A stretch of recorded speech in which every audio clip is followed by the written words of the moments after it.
Hello everyone, कैसे हैं आप सब लोग। आप लोगों को बता दूं कि आज जो हम करेंगे वो है हमारे इंपॉर्टेंट करंट अफेयर्स 22 जून से सेशन स्टार्ट करने से वाले एक छोटी सी चीज़ है। जिन लोगों को भी ये वीडियो पसंद आती है आप लोग ज़रूर इसे लाइक करिए, और जो लोग ये पहली बार देख रहे हैं आप इस चैनल को सब्सक्राइब कर लीजिए ताकि आपको हर एक अपडेट मिलता रहे।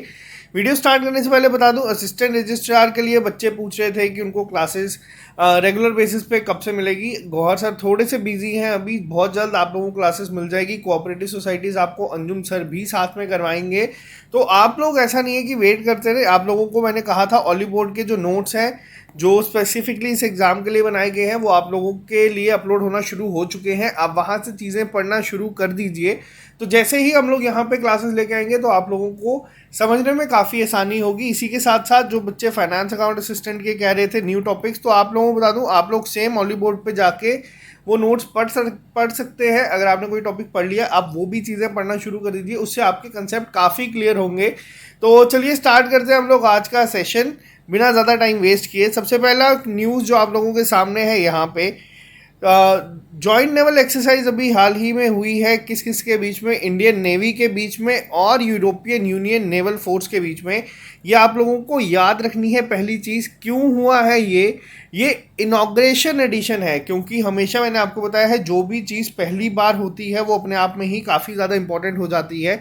तो ये पहली बार हुआ है यूरोपियन यूनियन की नेवल फोर्सेस जो हैं, जिसको EUNAVFOR ये है यहाँ पर यूरोपियन यूनियन नेवल फोर्सेस। तो ये आपको याद रखना है पहला। इन जो यहाँ पे जिनके साथ हुई है ये इन्हें किसके नाम से और जाना जाता है, तो इसे ऑपरेशन अटलांटा के नाम से भी काफ़ी ज़्यादा जो है। तो ये कहाँ पे हुआ है, ये हुआ है आपका गल्फ ऑफ एडन में। पहली चीज़ बहुत ज़्यादा इंपॉर्टेंट है। इंडिया की तरफ से आपसे ये नहीं पूछा जाएगा कि कितने थे टोटल, आप लोगों को बस आइडिया होना चाहिए किस किस के बीच में हुई है। इंडियन नेवी के बारे में थोड़ा सा स्टैटिक जीके आपको पता होना चाहिए। इंडियन नेवी के इस समय हेड कौन है, तो आपको पहले तो वो पता होना चाहिए। वो है इस समय एडमिरल करमबीर सिंह जी। पहला चीज़, इंडियन हेडक्वार्टर, ये इंडियन नेवी किसके अंडर आती है ये तो आप लोगों को पता है, मिनिस्ट्री ऑफ डिफेंस के अंडर आती है। अब यहाँ पे क्वेश्चन ये बनता है आप लोगों से कि EUNAVFOR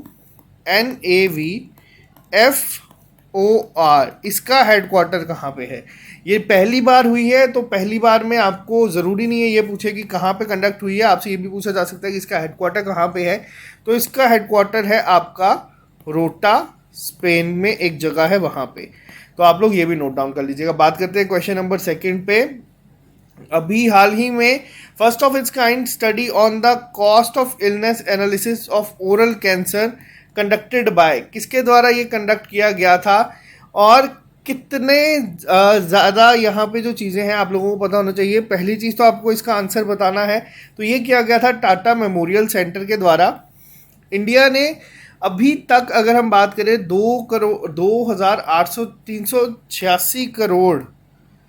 386 करोड़ रुपए जो हैं 2020 में ओरल कैंसर की ट्रीटमेंट पे खर्च किए गए हैं इंश्योरेंस स्कीम के तहत। तो ये उसी के लिए स्टार्ट किया गया है। एक पहली तरीके की स्टडी होगी जो कॉस्ट ऑफ इलनेस के लेके जो है वो एनालिसिस करेगा ओरल कैंसर का। तो आप लोगों को ये याद रखना है शुरुआत कहाँ हुई है, तो ये हुई है टाटा मेमोरियल सेंटर में, मुंबई में है ये बेसिकली। तो बात करते हैं नेक्स्ट क्वेश्चन पे। IIT Bombay host the conference of BRICS network universities. अब ये क्वेश्चन आपका तीन तरीके से पूछा जा सकता है। पहले आपको ये पूछा जाएगा एग्ज़ाम में कि जो अभी हाल ही में ब्रिक्स नेटवर्क की अभी जो कॉन्फ्रेंस हुई है वो कहाँ पे कंडक्ट हुई है, ब्रिक्स नेटवर्क यूनिवर्सिटीज़ की। तो ये आपको पहला याद रखना है, IIT बॉम्बे ने होस्ट की है। आपको इसका क्वेश्चन को भी याद रखना है जो यहाँ पे लिखा गया है, IIT बॉम्बे ने इसको होस्ट किया है। दूसरा क्वेश्चन जो आजकल बहुत ज़्यादा पूछा जाता है वो पूछा जाता है थीम के रिलेटेड। तो इसकी थीम क्या थी, किसके ऊपर ये जो ब्रिक्स नेटवर्क यूनिवर्सिटीज़ की अभी एक कॉन्फ्रेंस हुई है उसकी थीम क्या थी। तो ये हुई तो आपकी कॉन्फ्रेंस वर्चुअली है, लेकिन होस्ट कौन था, वो था IIT बॉम्बे। थीम जो थी वो थी यहाँ पे इलेक्ट्रिक मोबिलिटी। काफ़ी इंपॉर्टेंट है ये, दोनों चीज़ें आपको याद रखनी है। तो यहाँ पे ब्रिक्स क्या है बेसिकली, तो ब्रिक्स है आपका ब्राज़ील, रशिया, इंडिया, चाइना, और एस क्या है, ये आप लोगों का आया होमवर्क। दूसरी चीज़ मैं बता दूं, कई बार जो आप लोगों के स्टेट एग्जाम्स होते हैं, एसएससी एग्जाम्स होते हैं, वहाँ पे ये क्वेश्चन इस तरीके से पूछा जाता है कि ब्रिक्स में क्या इनमें से मेंबर नहीं है, तो वहाँ पे बी में बांग्लादेश लिख के दे देगा आपको, या फिर एस में आपको कोई और कंट्री का नाम लिख के दे देगा। तो आप लोगों को बताना है कमेंट बॉक्स में पांचवा जो मेंबर है वो कौन है। तो ये काफ़ी इंपॉर्टेंट है। दूसरी चीज़ जो बहुत ज़्यादा इंपॉर्टेंट है, जो ब्रिक्स की चेयरमैनशिप है, अब मैं आपको यहाँ पे बताऊँ, ये हर साल चेंज होती है, ऐसा नहीं है कि कोई एक पर्टिकुलर हेड है। 2021 में, यानी कि जो अभी आप लोगों का साल चल रहा है, इसका चेयर किसके पास है, ये कौन इसका हेड है, तो वो है इस समय आपका इंडिया। पेपर में ये क्वेश्चन डायरेक्ट आता है, आपको जितनी भी इस बार ब्रिक्स की मीटिंग्स दिखेंगी वो सब आपकी इंडिया में ही होंगी, वर्चुअली होंगी, बट होस्ट कौन करेगा, वो होगा इंडिया। 2021 का हेड कौन है यहाँ पे, वो है आप लोगों का इंडिया। आपको याद रखना, पहली मीटिंग ब्रिक्स की कब हुई थी। अब कई बार जो आपके स्टेट एग्जाम्स है वहाँ पे क्वेश्चन इस तरीके से पूछा जाता है, पहली ब्रिक्स समिट कब हुई थी, तो वो हुई थी आप लोगों की सन 2009 में।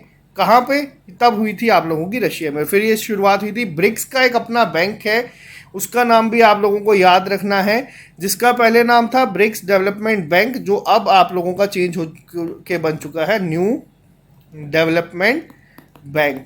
तो इसका हेड ऑफिस कहाँ पे है, इसका हेडक्वार्टर है आप लोगों का शंघाई में। आपको फिलहाल अभी इतनी चीज़ें याद रखनी है, और जैसे जैसे हम डेली करंट अफेयर करेंगे आपको ब्रिक्स के क्वेश्चंस बहुत ज़्यादा दिखेंगे। तो बात करते हैं हम लोग नेक्स्ट क्वेश्चन पे। According to world investment report 2021 release by UNCTAD, the rank of the India in largest recipient of inflows in world is. तो इंडिया का आपको पहली चीज़ बताना है, क्या रैंक आया है FDI इनफ्लो में। दो चीज़ों का आपको ध्यान रखना है। पहली चीज़ तो ये जो अभी रिपोर्ट आई है वर्ल्ड इन्वेस्टमेंट रिपोर्ट, दी किसने है, ये दी गई है आपकी United nation conference on trade and development ने, UNCTAD। पहली चीज़ रिपोर्ट किसने दी है वो पता होना चाहिए। दूसरी चीज़ इंडिया का रैंक क्या आया है यहाँ पे। अगर हम बात करें कितना इनफ्लो की, अगर है अब ये वर्ड का भी ध्यान दीजिएगा, इनफ्लो पूछा गया है। इनफ्लो मतलब जो FDI आई है, जो इंडिया ने रिसीव की है। FDI क्या होता है, FDI होता है आपका फॉरेन डायरेक्ट इन्वेस्टमेंट। तो ये जो डायरेक्ट इन्वेस्टमेंट हुई है इंडिया में, क्या रैंक है, तो ये है 5th। बहुत इंपॉर्टेंट है, बहुत पेपर्स में पूछा जाता है। दूसरी चीज़ यहाँ पे आप लोगों को याद रखनी है कि सबसे जो टॉप डेस्टिनेशन है वो कौन सी है। अगर इंडिया 5th है तो पहले नंबर पे है USA। अब एक वर्ड का ध्यान देना, यहाँ पे पूछा गया था इनफ्लो के बारे में। अगर आपसे पूछा जाए आउटफ्लो के बारे में कि सबसे ज़्यादा FDI किसकी तरफ से गया है, तो वो पहली चीज़ याद रखना, आउटफ्लो में टॉप पे है यहाँ पे कौन, चाइना। और इंडिया का रैंक क्या है, इंडिया का रैंक है यहाँ पे 18th। तो आपको ये दोनों याद रखने हैं, दोनों लिख लेना। एग्जाम में कुछ भी पूछा जा सकता है, वर्ड का ध्यान देना, इनफ्लो पूछा गया है या आउटफ्लो। बात करते हैं क्वेश्चन नंबर 5 पे। यहाँ पे अभी कौन से बैंक ने एक MOU साइन किया है, NSIC। अब सबसे पहली चीज़ आपको समझनी है NSIC क्या है। तो NSIC है आपका national small industries cooperation limited. इसके साथ अभी हाल ही में आप लोग देख सकते हैं यहाँ पे लोगो। पिछली बार भी मैंने आपसे पूछा था कि कौन कौन से बैंक मर्ज हुए हैं, आप लोगों का आंसर सही था। एक बार फिर मैं आपसे पूछ रहा हूँ, पहली चीज़ बैंक ऑफ बड़ौदा में कौन कौन से बैंक मर्ज हुए हैं, आप लोगों को वो लिख के बताना है। आप लोगों को लिख के बताना है कि कैनरा बैंक में अभी हाल ही में कौन सा बैंक मर्ज हुआ था। तो ये दो अब आपका होमवर्क है। यूनियन बैंक ने साइन किया है NSIC के साथ, जिसके तहत वो सपोर्ट करेगा MSMEs को विद क्रेडिट रिक्वायरमेंट्स। तो ये भी आपको याद रखना है। बात करते हैं क्वेश्चन नंबर 6 पे। K Shailaja former Kerala health minister was awarded by which of the. अभी हाल ही में आप लोगों को मैं बता दूं, ये जो न्यूज़ है, के शैलजा जी को अवार्ड दिया गया है। बहुत ही बड़ी चीज़ है। किसके द्वारा, सेंट्रल यूरोपियन यूनिवर्सिटी के द्वारा। किसके लिए दिया गया है ये, तो ये दिया गया है ओपन सोसाइटी प्राइज। तो मैंने आपको कल एक और करंट अफेयर में बताया था, जो अवार्ड मिला था बाहर से ही। जितने भी अवार्ड इंडियंस को मिलते हैं वो भी काफ़ी इंपॉर्टेंट हो जाते हैं एग्जाम पॉइंट ऑफ व्यू से। ये केरला की पहले हेल्थ मिनिस्टर रह चुकी हैं, इनको CEU ने दिया है। CEU यहाँ पे है सेंट्रल यूरोपियन यूनिवर्सिटी ने। तो ये आपको याद रखना है। कहाँ से हैं तो ये भी आपको याद रखना है। केरला की ये पहले x health minister, farmer ex minister रह चुकी हैं। बात करते हैं हम लोग नेक्स्ट क्वेश्चन पे। जो यहाँ पे हूँ among the following have become member of world bank of a group on sustainable and inclusive recovery and growth. अब ये जो आप लोगों को टॉपिक है इंटरनेशनल ऑर्गेनाइजेशंस, उस पर क्वेश्चन आपको कभी ये नहीं पूछा जाएगा कि वर्ल्ड बैंक कहाँ पे है या वर्ल्ड बैंक का हेडक्वार्टर कहाँ पे है। वहाँ पे आपको इस तरीके के क्वेश्चंस देखने को मिलेंगे। करंट अफेयर से ही पूछा जाएगा। किसे बनाया गया है, अभी मेंबर बने हैं ये world bank of a group के, जो sustainable and inclusive recovery and growth के लिए बनाया गया है। तो इनका नाम है मोंटेक सिंह अहलूवालिया जी। काफ़ी इंपॉर्टेंट पॉइंट है, ये नोट कर लीजिएगा। ये आप लोगों के एग्जाम में हो सकता है पूछा जाए। वर्ल्ड बैंक का हेडक्वार्टर कहाँ पे है, तो वर्ल्ड बैंक का हेडक्वार्टर है आप लोगों का वॉशिंगटन डीसी में। दूसरी चीज़, यहाँ पे आपसे ये भी पूछा जा सकता है कि प्रेसिडेंट कौन है, क्योंकि हाल ही में बने हैं, थोड़ा टाइम ही हुआ है। डेविड आर मालपास है इनके प्रेसिडेंट। बात करते हैं नेक्स्ट क्वेश्चन पे। चाइना ने अभी लॉन्च किया है new human space mission through which space craft. अब दो क्वेश्चन किस तरीके से एग्जाम में पूछे जाते हैं। पहला क्वेश्चन आपसे पूछा जाएगा कि नया ह्यूमन स्पेस मिशन शुरू किया गया है, मैं आपको नाम पहले आंसर बता देता हूँ, शिंजो 12 के साथ किस कंट्री ने ये किया है। पहला क्वेश्चन तो ये बन सकता है, ये किया गया है चाइना के द्वारा। टोटल 3 लोगों को ये एस्ट्रोनॉट्स को ये भेजेंगे। तो अब एक और चीज़ ये है क्या, जो 3 मेंबर स्पेस मिशन है is set to assemble Tianhe the core module of China's new space project Tiangong. तो ये जो जा रहे हैं ये बेसिकली तीनों कोशिश करेंगे कि जो चाइना का अभी लेटेस्ट स्पेस स्टेशन बन रहा है टियांगोंग, उसको असेंबल करने में काफ़ी हेल्प करेंगे। तो ये काफ़ी इंपॉर्टेंट है, चाइना के द्वारा शुरू किया गया है। 3 एस्ट्रोनॉट इसमें जाएंगे। आपको ये नहीं पूछेंगे एग्जाम में, आपको बस ये पूछेंगे नया स्पेस जो मिशन है वो किसके द्वारा शुरू किया गया है। बात करते हैं क्वेश्चन नंबर 9 की। अभी हाल ही में वर्ल्ड रिफ्यूजी डे बनाया गया है 20 जून को। दोनों चीज़ें याद रखनी है। एक, वर्ल्ड रिफ्यूजी डे आप लोगों का कब मनाया जाता है, ये मनाया जाता है आपका 20 जून को। दूसरी चीज़ जो आजकल एग्जाम में नया ट्रेंड चला है पूछने का, वो है कि थीम क्या है इसकी, आपको बताना है थीम क्या है। तो थीम है इसकी together we heal learn and shine. यहाँ पे आप लोग इसको ऐड कर लीजिएगा, together we heal learn and shine. तो ये है इसकी थीम, बहुत इंपॉर्टेंट है। United nation high commissioner for refugees का अगर पूछा जाए आप लोगों से क्वेश्चन एग्जाम में कि UNHCR का हेडक्वार्टर कहाँ पे है, तो ये है आपका जिनेविया स्विट्ज़रलैंड में। आई होप यहाँ तक आपको क्लियर हुआ होगा। बात करते हैं क्वेश्चन नंबर 10 पे। यूनाइटेड नेशन ने अभी international day of celebration of solstice is observed every day every year on. तो ये कब मनाया जाता है, तो ये मनाया जाता है आप लोगों का 21 जून को। अब 21 जून जो है आप लोगों का ये कौन सा होता है, तो ये होता है आपका समर सॉल्स्टिस। अगर मैं यहाँ पे एक और चीज़ आपको बताऊं, 21 जून को ही आप लोगों का वर्ल्ड हाइड्रोग्राफी डे भी मनाया जाता है। तो ये भी आपको याद रखना है, 21 जून को होता है। थीम क्या है यहाँ पे इसकी, तो थीम है इसकी वर्ल्ड हाइड्रोग्राफी की, आपको दोनों नोट कर लेनी है। 100 years of international cooperation in hydrography. आपको ये भी याद रखना है, काफ़ी इंपॉर्टेंट हो जाती है ये चीज़ें छोटी छोटी जो मैं आपको यहाँ पे ऐड करवाता हूँ। इंटरनेशनल योगा डे आप लोगों को पता है 21 जून को था, बहुत ज़्यादा इंपॉर्टेंट है। थीम क्या थी इस साल योगा डे की, थीम पे आपको क्वेश्चन ज़रूर दिखेंगे। थीम बहुत इंपॉर्टेंट है, नोट कर लीजिएगा साथ में ही। इसकी थीम थी इस बार योगा फॉर वेल बींग, बहुत इंपॉर्टेंट है। 21 जून को मनाया जाता है। ये भी आपको डेज को याद रखना है, थीम को याद रखना है।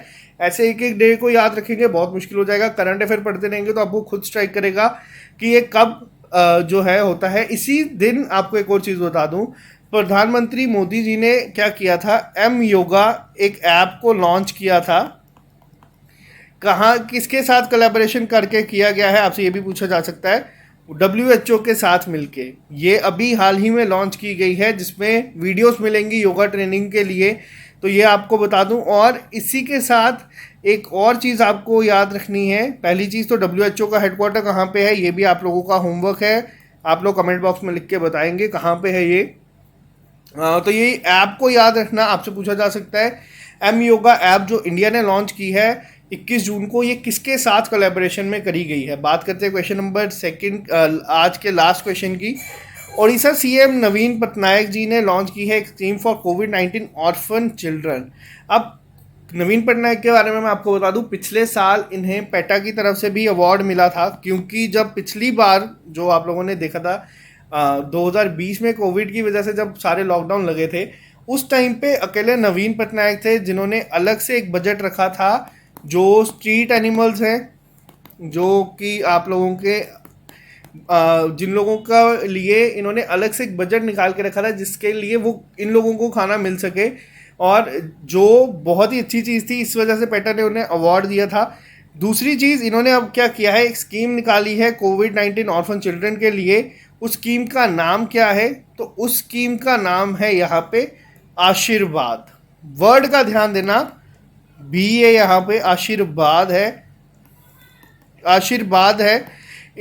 तो ये इन्होंने स्टार्ट की है फादर डे के लिए, यानी कि जितने भी जिन बच्चों के भी पेरेंट्स अगर जिनके फादर कोविड की वजह से हो गए, तो ये गवर्नमेंट क्या करेगी, गवर्नमेंट देगी 2500 रुपये उन्हें पर मंथ हर एक बच्चे को, ताकि वो अपनी पढ़ाई को या फिर अपने जो भी चीज़ें होंगी उसको कर सके। और ये जो अमाउंट ट्रांसफ़र होगा ये बच्चों को नहीं होगा, ये उनके गार्डियंस या फिर जो भी केयर टेकर्स होंगे उनको होगा।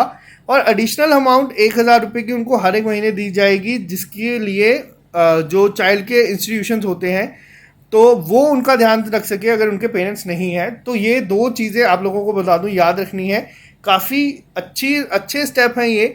एक और यहाँ पे छोटा सा मैं आपको ऐड कर दूं, पंजाब स्पोर्ट्स ने ऐड किया है एक नई ऐप को, तो उसका नाम क्या है, उसका नाम है खेडो पंजाब। एग्जाम में कई बार आपको कंफ्यूज करने के लिए ये क्वेश्चन पूछ लिया जाएगा कि जो पंजाब के स्पोर्ट्स मिनिस्टर हैं राणा गुरमीत सिंह, उन्होंने राणा गुरमीत सिंह सोडी, उन्होंने एक ऐप लॉन्च किया, उसका नाम क्या है, ऑप्शन में आपको दिख जाएगा खेलो पंजाब ऐप, खेडो पंजाब ऐप। तो आपको कंफ्यूज नहीं होना है, खेडो है यहाँ पे, खेलो नहीं है। तो ये जो एक्स्ट्रा पॉइंट्स मैं आपको बताता हूँ आप लोगों को नोट कर लेने हैं। ये पीडीएफ में आप लोगों को एडिट नहीं मिलते, ये मैं आपको वीडियो लेक्चर के साथ ही बताता हूँ। और डेली 10 से 15 मिनट आप लोग अगर करंट अफेयर के लिए निकाल रहे हैं हमारे साथ, तो ये आपको बहुत हेल्प करेगा एग्जाम में। तो आज के लिए सिर्फ इतना ही। आप लोग इस जो चैनल में आप वीडियो देख रहे हैं, जो हम लोग मेहनत कर रहे हैं आप लोगों के लिए, क्योंकि अब हमारे ऑफिस भी रेगुलर आवर्स पे हो चुके हैं, तो टाइम बहुत मुश्किल से निकालना पड़ता है, बट ये सीरीज़ चलती रहेगी अब हमेशा। तो आप इस सीरीज़ को लाइक कर दीजिए, इस चैनल को आप लोग सब्सक्राइब कर दीजिए। और जो भी बच्चे तैयारी करें जेएसए के लिए, आप लोगों का पहला मॉक टेस्ट है 27 जून को, तो आप लोग अपनी तैयारी कर दीजिए, फिर उसके बाद मैं आपको एनालिसिस वीडियो लेके आऊँगा। Okay guys, bye bye, take care, all the best. पढ़ते रहे, अपनी तरफ से मेहनत करते रहे, हम लोग आपके लिए कर ही रहे हैं।